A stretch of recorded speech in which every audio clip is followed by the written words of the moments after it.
దేవుని పరిశుద్ధమైన నామమునకు మహిమ ఘనత ప్రభావాలు కలుగునుగాక.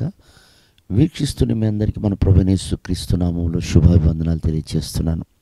ఈరోజు మన దేవుని వాగ్దానం లూకా సువార్త 4వ అధ్యాయము 2వ వచనం.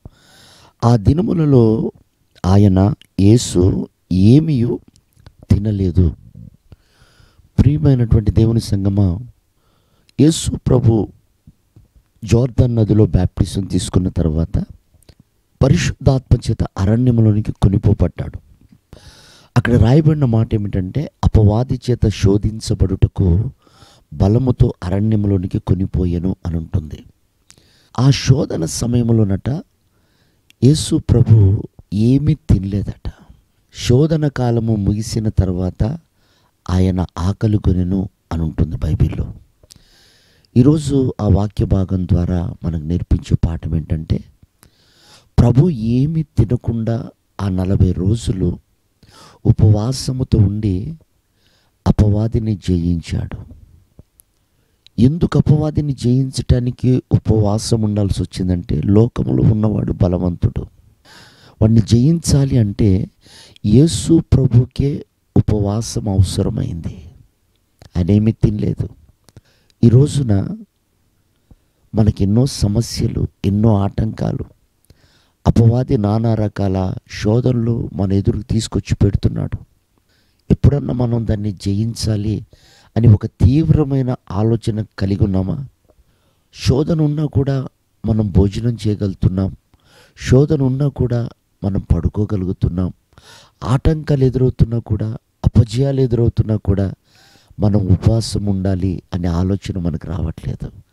అందుకే సమస్యలు పరిష్కరించబడట్లేదు ప్రియ దేవుని బిడ్డలారా. అంత మాత్రమే కాదు, మన జీవితంలో అపజయాలు ఎదురవుతున్నాయి తప్ప జయం పొందుకోలేకపోతున్నాం. నేను అంటాను, నీవు సమస్య వచ్చినప్పుడు ఆ సమస్య పోయే అంతవరకు ఉపవాసం ఉండగలిగితే నా దేవుడు తప్పకుండా అద్భుతమైన కార్యాలు చేయగలుగుతాడు. ఒకరోజు నా శిష్యులు దయ్యాలను వెళ్ళగొట్టలేకపోయారు, స్వస్థత చేయలేకపోయారు. మిగతా వారందరూ వచ్చి అడుగుతున్నారు, అయ్యా నీ శిష్యుల వల్ల ఏమీ కాలేదు అని అన్నప్పుడు యేసు వారిని స్వస్థపరిచి పంపించిన తర్వాత శిష్యులు అడుగుతారు, ప్రభువా మేము ఇలా ఎందుకు చేయలేకపోయామంటే అక్కడ రాయబడిన మాట, ఇది ఉపవాసము ద్వారానే సాధ్యము అనుంది. కనుక ప్రియ దేవుని బిడ్డలారా, ఉపవాసములు ఉన్న శక్తి చూడండి. యోనా ఉన్న 3 రోజుల ఉపవాసము ఒక దేశాన్ని కాపాడింది. అలాగే ఎస్తేరు ఆమె సుఖభోగాలు అనుభవించుకుంటూ ఆమె ఉన్నప్పుడు మరలా తన ప్రాణమును తెగించి ఉపవాసం ఉండగా హామాను ఉరికొయ్య మీద వేలాడదీయబడి వారి కుటుంబం అంతా కూడా చనిపోవటం జరిగింది. అదే ఉపవాసం లేకపోతే అలా జరిగేది కాదు కదా. హెచ్చరించబడింది. ఈ రోజున కూడా ప్రియ దేవుని బిడ్డలారా, నీ సమస్యలన్నీ కనుమరుగవ్వాలన్నా, నీ హృదయంలో గొప్ప నెమ్మది రావాలన్నా, ఒక జయగీతం నువ్వు ఎత్తిపట్టి నువ్వు ఆనందించాలన్నా, నీ సమస్యలు తొలగిపోవటానికి ఉపవాసం ఉండు. ప్రభు కాళ్ళు పట్టుకో, తప్పకుండా జయమిస్తాడు.